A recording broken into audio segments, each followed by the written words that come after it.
Hi guys, I'm Dr. Shruti. I am working with Nightingale in the Mumbai branch, and you're here for a live session on Ask an Expert. Today we are going to cover the topic of health and nutrition through food during the lockdown. So let me start by introducing. We all talk about stay safe, stay healthy, and we pretty much have it covered in the sense we all are staying home, so we're staying safe, we're keeping our loved ones safe. But what about health? And most of us associate health with exercise and diet which comes from food.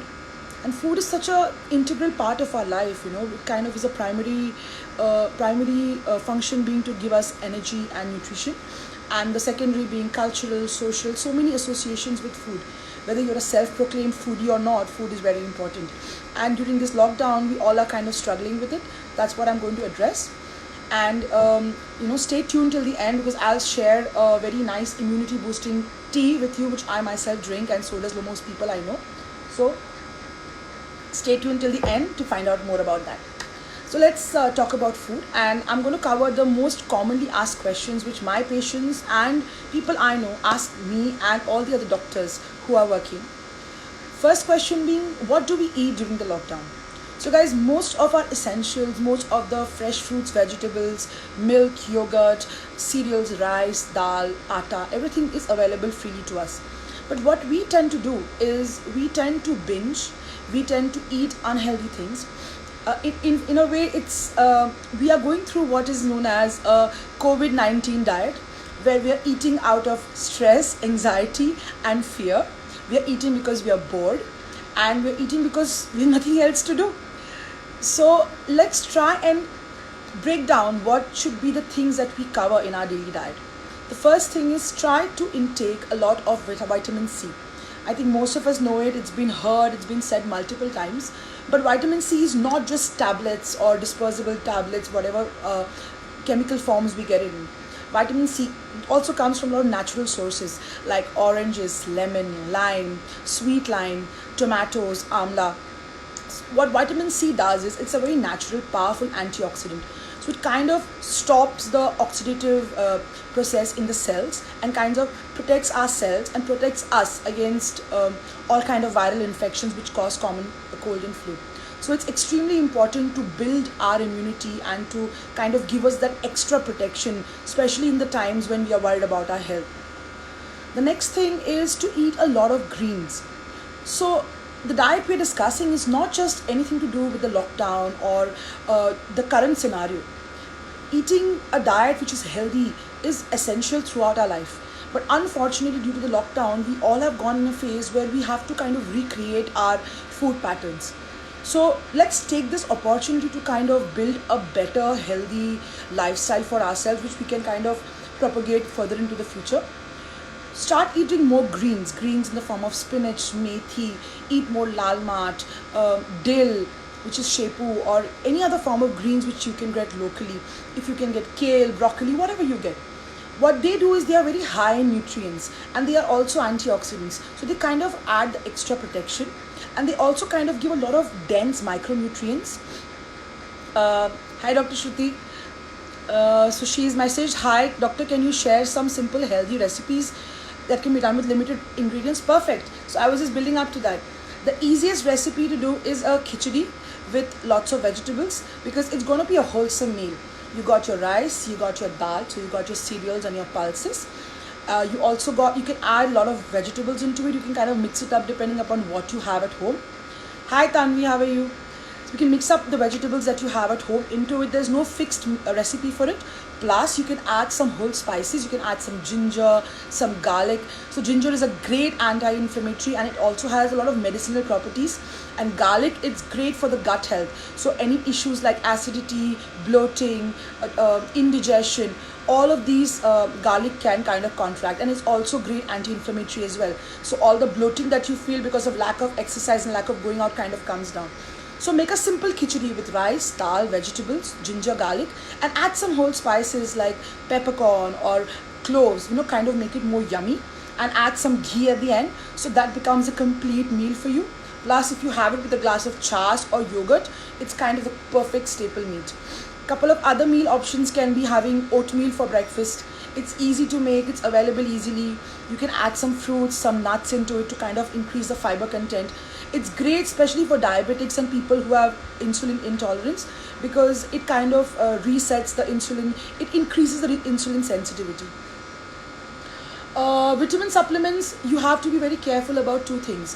In your normal diet, you have to include a lot of vitamin C, because of course it's boosting your immunity. But we tend to forget vitamin B. So a lot of fruits and vegetables which are rich in vitamin B, even regular things like nuts, seeds, legumes, mushrooms, all these things, if you have more, they're going to give you more vitamin B.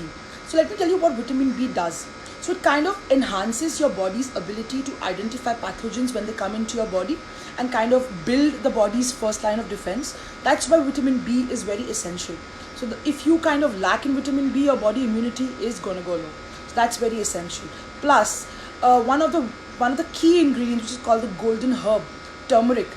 We as Indians use it very frequently in our diet, and it's extremely powerful because it's anti-inflammatory, it's antibiotic, antiviral. It boosts your immunity. It overall gives your body a phenomenal boost. It also helps your liver and gallbladder function better, kind of detoxes your liver. In the sense, your whole body works much more optimally if you increase the amount of turmeric you have in your daily diet. So other than these, what other things do you need to eat? We kind of lack in terms of vitamin D now, because we don't step out so often. So simple suggestion would be to kind of have your morning chai or coffee in front of an open window in the early morning or in your balcony, so that you can absorb as much vitamin D as possible. Other than that, you can have foods which kind of boost your vitamin D content of your body, like legumes, like lentils, mushrooms, cheese, milk, tofu, etc.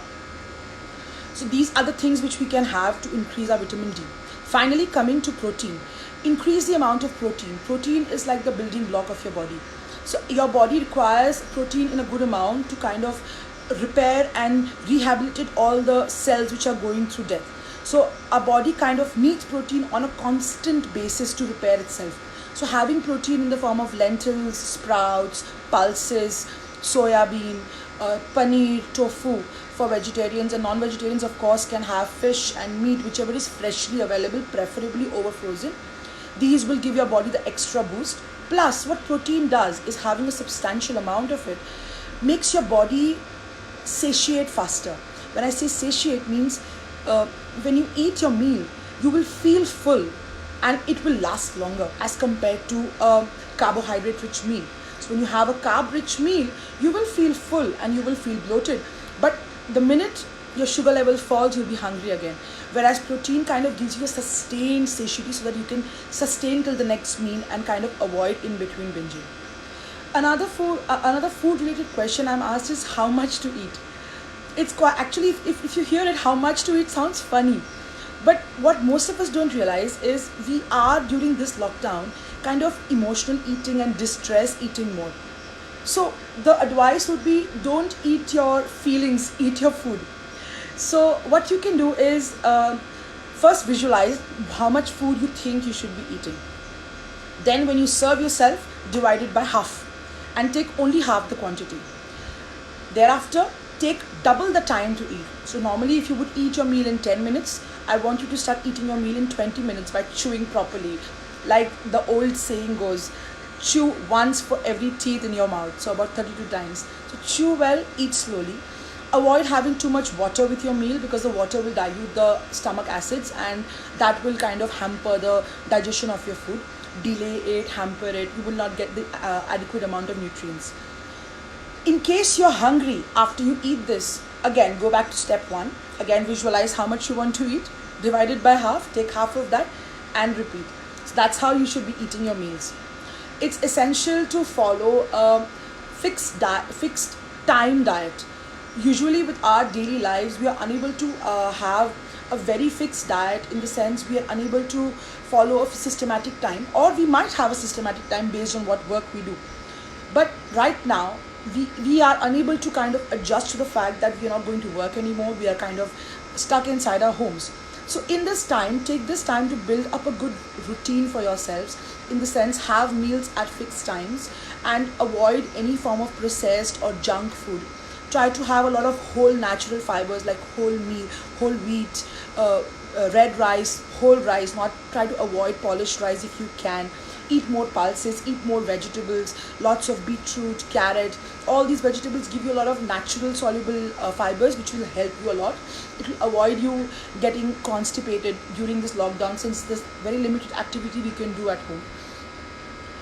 The other question that is very commonly asked is, how do I avoid binge eating? Guys, let's admit it, we all are binge eating at some point. We don't sleep well during the lockdown, so in the middle of the night we go for that midnight snack, which is just a little bit indulgent, probably a sandwich or something a little deep fried, or some chips, or hide and seek biscuit, which I just happened to found in the grocery. It's okay. I mean, once off is fine, but if this becomes a routine for us, and if we follow this as a routine, it's really bad for us in the long term. So what I suggest is, instead of snacking on things like chips, biscuits, or some namkeen, chivda, or whatever, try to create healthier snack options like fresh fruits.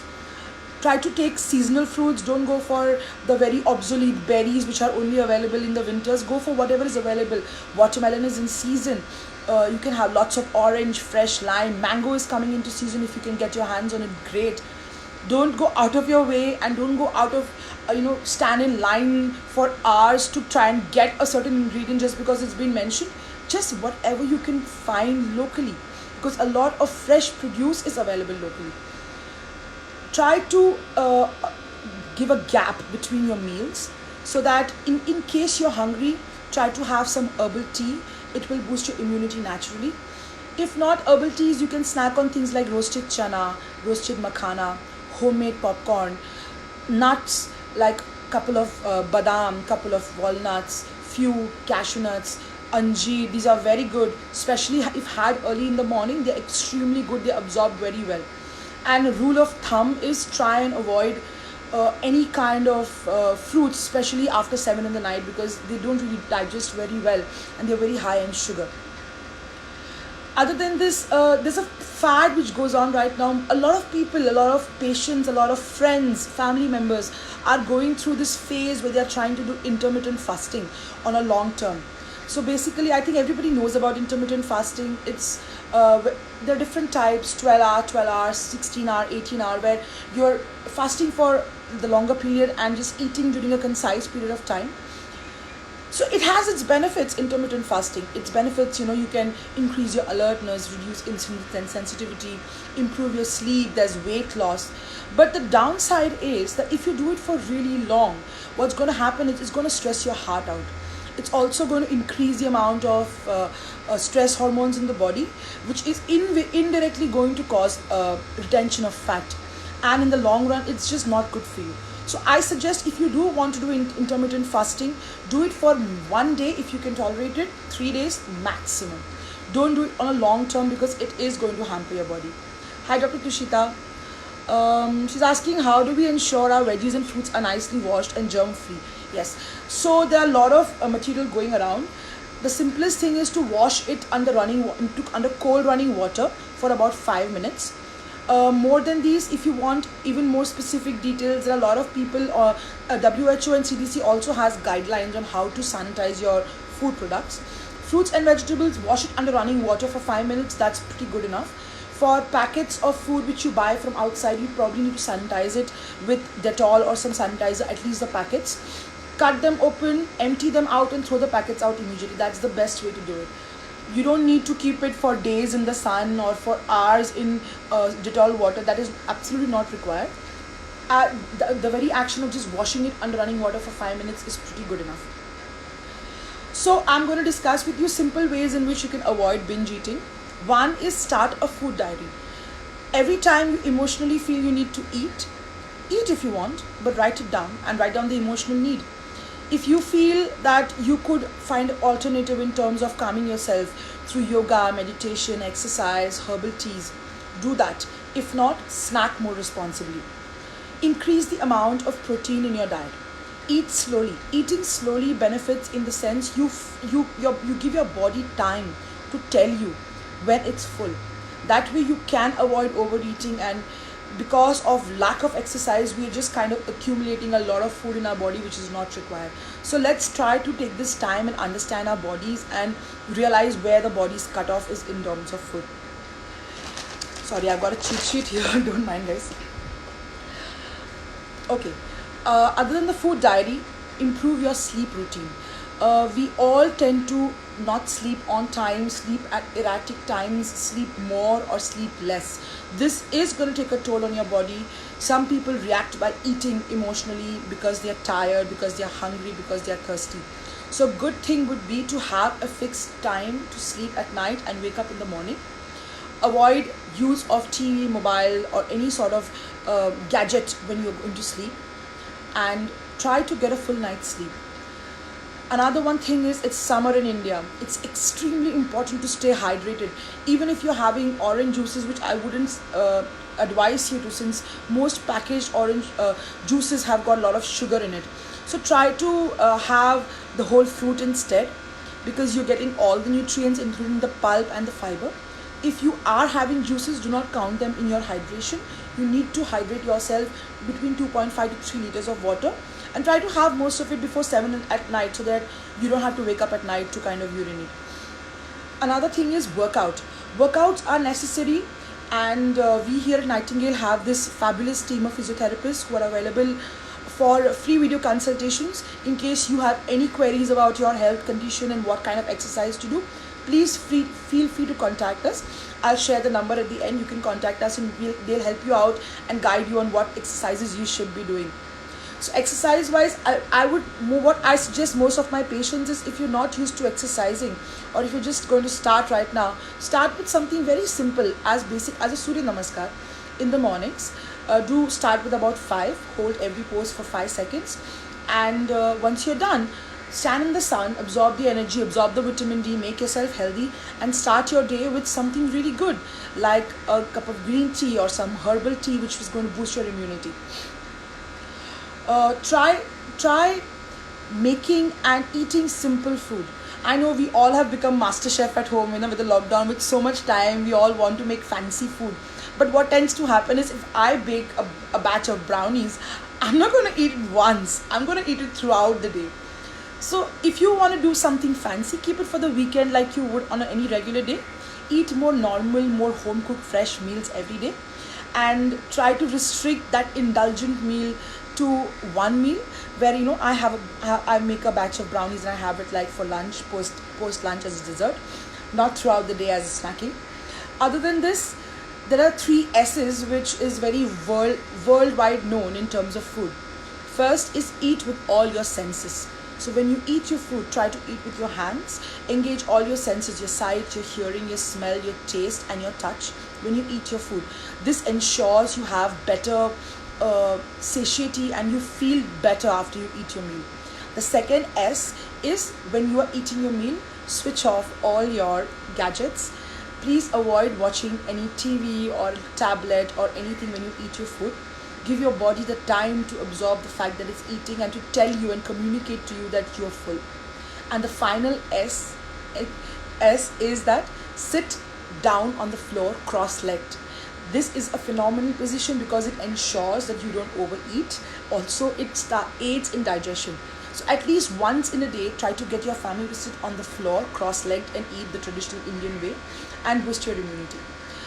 So before I sign off, I'm going to share with you the recipe of my favorite immune boosting tea. What all you need to do is take half a liter of water, take 3 cloves, just slightly mash them, don't powder it. Take 2 peppercorns, slightly smash them again, about 1 tablespoon of freshly grated ginger, and 1 teaspoon of freshly grated turmeric or turmeric powder. Preferably fresh would be nice, or organic would be nice, but if you don't have it, that's perfectly fine. Use what you have. Put this in the water and boil the water for about a few minutes, and once your water is boiled, switch the gas off, cover it with a lid, and let it steep for about 10 minutes. Then you strain it and add a spoon of honey into it, and that makes your personal immune boosting tea. Have this every morning, give your entire family. Just a word of advice, guys, in case you have gallstones or you have gallbladder issues, please avoid turmeric. Instead, use lemon juice instead.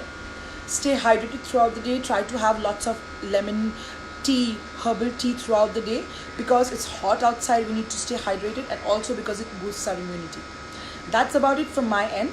We at the Team Nightingales, we have a whole group of doctors who are available for teleconsultation online. You just need to call us on 1800-103-4530, which is our toll-free number, and book an appointment for either a doctor consultation or for a free PT physiotherapy video consultation.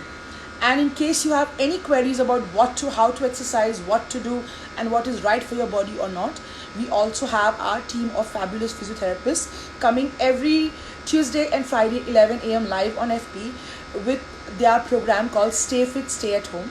So please log in to us, like, subscribe us, stay fit, stay healthy, and stay at home, guys. Bye.